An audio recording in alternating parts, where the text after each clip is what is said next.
జై శ్రీరామ్. నేను మౌనికా సుంకర. లవ్ జిహాద్ లవ్ జిహాద్ లవ్ జిహాద్ అని చెప్తే లవ్ జిహాద్ ఓన్లీ పిల్లల మీద, కాలేజ్ పిల్లల మీద జరుగుతుంది అని అనుకుంటున్న వాళ్ళకు ఈ సంఘటన కాకినాడలో జరిగింది. ఒక మేల్కొల్పుగా కావాలి. మేము చెప్పి చెప్పి చెప్పి చెప్పి మా కంఠశోషే తప్ప ప్రజల వరకు ఈ విషయాలు వెళ్తలేవు అంటే దాని అర్థం ఏంటంటే మనం ఒక టీం లాగా ఫామ్ అయ్యి ఎక్కువ మందిని గ్రూప్ అయ్యి ఈ విషయాల పట్ల అవేర్నెస్ ఇవ్వాలి. కాకినాడలో జరిగిన ఇష్యూ, ఆ సాదిక్ షేక్ ఖాన్ అనే వ్యక్తిని అసలు ఫస్ట్ ఆఫ్ ఆల్ అట్లాంటి వాళ్ళతో దోస్తాను ఎందుకు చేయాలి? అసలు వాళ్ళని ఇంట్లోకి ఎందుకు రానియడం వల్ల వాడు ఇంజెక్షన్ ఇచ్చి భర్తను చంపేయించుండు అని అక్కడ వాడి మీద అనుమానాలు ఉన్నాయి. ఆ అనుమానాలు తక్కువైనట్టుగా భార్యను వేధిస్తున్నాడు. అంటే భర్త చనిపోయి కనీసం 2-3 నెలలు కూడా కాలేదు. ఆ భార్యను వేధిస్తూ మతం మార్చి పెళ్లి చేసుకొని ఆ ఆస్తిని కొట్టేయాలనే ఇంటెన్షన్ తప్ప అక్కడ వేరే ఇంటెన్షనే లేదు క్లియర్గా.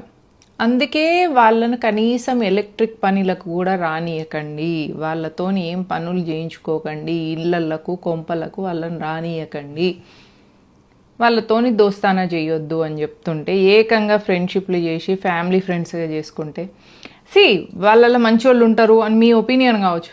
రిస్క్ ఎందుకు తీసుకుంటారు అని మేము చెప్పేది. రిస్క్ ఫ్యాక్టర్ వద్దు. ఎంత బాగుంది చూడండి ఆ అమ్మాయి.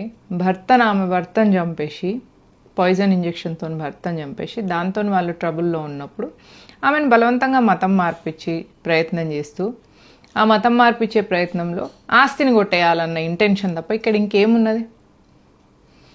అందుకే వాళ్ళను ఇండ్లకి రానియకండి, వాళ్ళతోని దోస్తానాలు చేయకండి, జాగ్రత్తగా ఉండండి.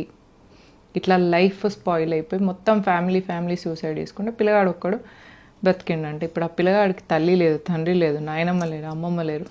ఎట్లా పెరగాలేవాడు? జాగో హిందూ జాగో. అబ్దుల్లాలను దూరంగా ఉంచండి.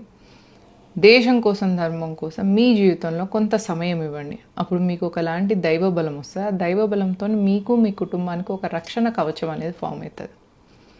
తన్ మన్ ధన్ ఏదో ఒక రూపంలో ధర్మం కోసం నిలబడండి. తన్ మన్ ధన్ ఏదో ఒక రూపంలో దేశం కోసం సమయం ఇవ్వండి. మీ దగ్గరలో ఉన్న సంఘ పరివార క్షేత్రాలలో జాయిన్ అవ్వండి, లేదా అట్లీస్ట్ భారతీయ జనతా పార్టీ కార్యకర్తగా అయ్యన్నా కొంత సమయం ఇవ్వడం వల్ల ఒక రక్షణ కవచం అనేది ఫామ్ అవుతుంది. జై హింద్, జై భారత్.